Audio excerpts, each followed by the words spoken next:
안녕하세요. 매일 아침 말씀 묵상에 오신 여러분을 진심으로 환영합니다. 11월 4일 월요일 메시아에 대한 새로운 이해. 생각할 문제. 침례요한은 사람들이 기다려온 메시아와 사뭇 다른 예수를 어떻게 말하고 있는가? 어린 양이 우리에게 주는 교훈은 무엇인가? 오늘 우리에게 주는 교훈은 무엇인가? 요한이 또 정언하여 이르되 내가 보매 성령이 비둘기같이 하늘로부터 내려와서 그의 위에 머물렀더라.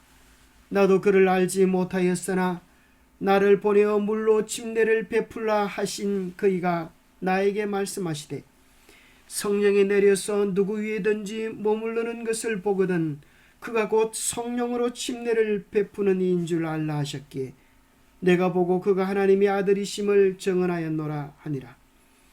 또 이튿날 요한이 자기 제자 중 두 사람과 함께 섰다가 예수께서 그니심을 보고 말하되 보라 하나님의 어린 양이로다.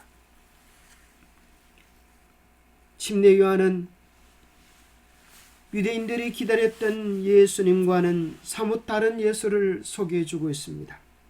유대인들은 로마의 통치에서 그들을 구원해 줄 메시아를 기다렸습니다.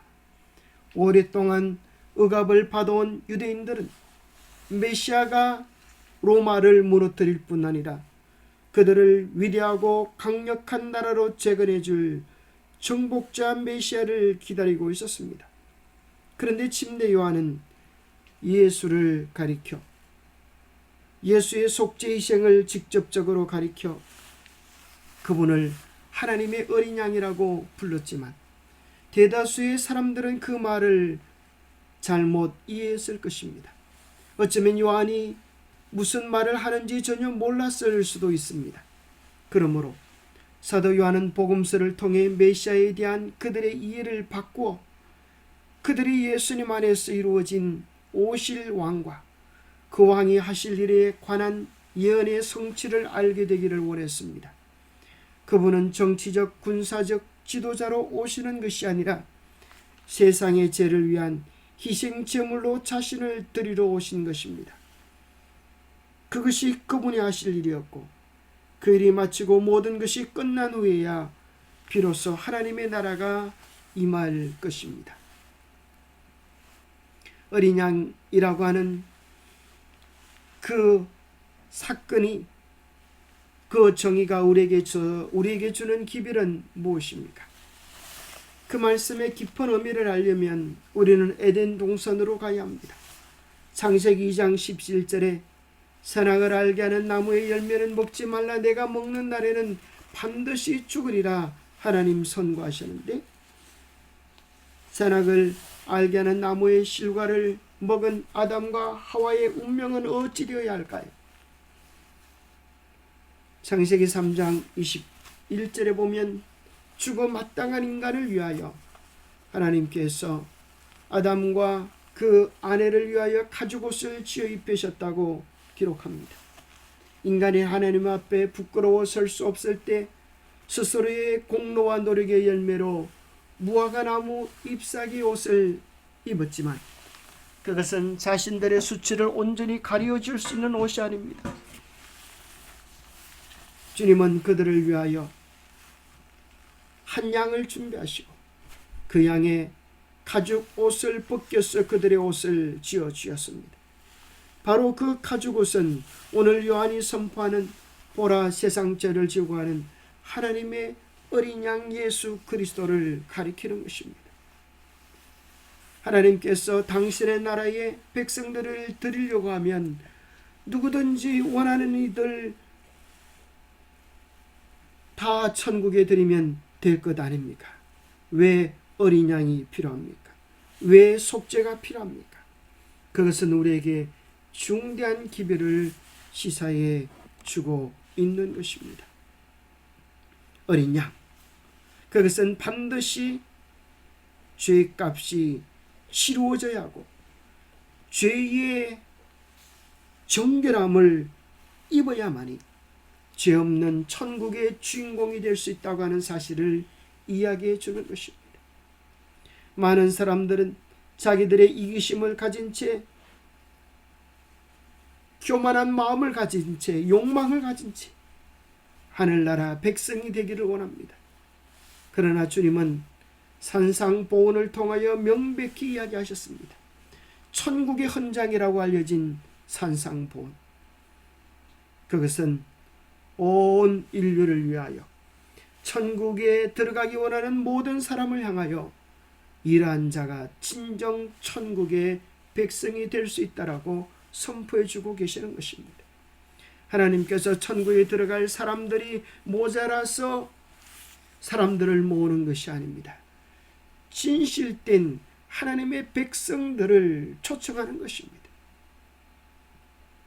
사람이 많은 것이 문제가 아니라 정말 하나님의 성품이 그 안에 이루어진 당신의 참 백성들을 찾고 계시는 것입니다. 예수께서 무리를 보시고 산에 올라가 앉으시니 제자들이 나온지라 입을 열어 가르쳐 이르시되, 심령이 가난한 자는 복이 있나니 천국이 그들의 것이며, 애통하는 자는 복이 있나니 그들이 위로를 받을 것이며, 온유한 자는 복이 있나니 그들이 땅을 기업으로 받을 것이며, 의에 줄이고 목마른 자는 복이 있나니 그들이 배부를 것이며 라고 말씀하고 계십니다. 천국은 자기가 잘났다고 생각하는 자, 이 정도면 된다고 하는 자가 들어갈 수 있는 곳이 아닙니다. 심령이 가난한 자가 복이 있나니 그들이, 천국이 그들의 것이라고 하는 것입니다. 자신의 죄됨을 느끼고 영적 부도를 인정하며 주님 앞에 전적으로 굴복되어져서 참으로 자신은 죄뿐임 밖에 없는, 죄밖에 없는 가련한 죄인을 주님께서 찾으신다는 것입니다. 사도 바울이 로마서 7장에서 탄식했던 것처럼, 오라, 누가 이 사망의 몸에서 나를 건져내랴 깊이 탄식하는 자입니다. 오늘날 많은 사람들이 자신의 진정한 면목을 알지 못합니다. 성령께서 우리의 내면을 비추어 주실 때만이 우리는 우리의 죄됨을 알게 됩니다. 그때 우리는 예수 그리스도의 십자가를 바라봅니다. 십자가를 보면서 애통하는 경험에 이르게 됩니다. 십자가, 그것은 기독교의 마냥 높이 세워진 의미 없는 상징이 아닙니다. 사람이 십자가에 들리신 예수를 깊이 명상해야 합니다. 십자가에 달리신 예수님이 나와 무슨 상관이 있는지를 깊이 묵상해야 합니다. 그럴 때 나의 죄가 무엇인지 분명히 깨닫게 됩니다. 그는 영광의 주님을 징벌하고 십자가에 못 박게 한 것이 자신의 죄라고 하는 사실을 깊이 깨닫게 됩니다. 말로 다 할 수 없는 따뜻한 사랑을 받았음에도 불구하고 계속해서 배은망덕과 반역으로 일관된 생애를 살아왔음을 알게 됩니다. 그는 가장 좋은 친구를 버리고 가장 귀중한 하늘의 선물을 모독해 온 것을 깨닫게 될 것입니다. 계속해서 그것도 직접 하나님의 아들을 십자가에 못 박으며 상처를 받아 피가 흐르는 그분의 심장을 찔러온 것입니다. 그는 넓고 어둡고 깊은 죄의 심연에 의해 하나님과 분리되어 있어 가슴이 찢어지는 슬픔을 느끼실 것입니다. 십자가를 바라보며 자신의 죄를 깨달으며 나의 죄 때문에 죽으신 주님을 보며 가슴을 치며 통곡하는 자가 주님께로부터 위로함을 얻고 용서함을 얻고 구원함을 받게 될 것입니다. 그리하여 그의 인생의 주인은 더 이상 자신이 아니요 예수 그리스도가 그의 삶의 주인이 되고 예수 그리스도의 사랑의 원칙이 그를 다스리고 있어서 하나님의 성품과 일치되어지는 은혜를 누리게 될 것입니다. 그가 참으로 천국 백성이 될 것입니다. 그러하기에 우리는 어린 양을 바라봐야 합니다. 우리의 죄를 위하여 죽으신 그리스도의 십자가를 깊이 묵상해야 합니다. 그럴 때에야만 우리는 참된 회개로 인생의 주인이 바뀌어지는 귀한 경험을 하게 될 것입니다. 침례 요한, 그는 끝까지 믿음을 버리지 않았던 선지자였습니다. 침례 요한은 그리스도에 대한 자기의 믿음을 버리지 않았다. 하늘에서 들린 음성, 성령의 비둘기 같은 강림, 예수의 흠없는 순결성, 그리고 요한이 구주 앞에 나갔을 때 그에게 임하였던 성령의 능력, 성경 예언들의 정언 등 이러한 모든 기억은 나사렛 예수가 약속된 분이심을 증거하는 것이었기에 그는 그가 했던 일들이 헛되지 않음을 깨닫고 순교의 자리에 나아갈 수 있었을 것입니다. 기도하겠습니다. 하나님 아버지, 우리로 하여금 바른 복음을 깨닫게 하여 주옵소서. 오늘날 무수히 많은 사람은 십자가는 바라지 않고 영광의 면류관을 위하여만 달려갑니다.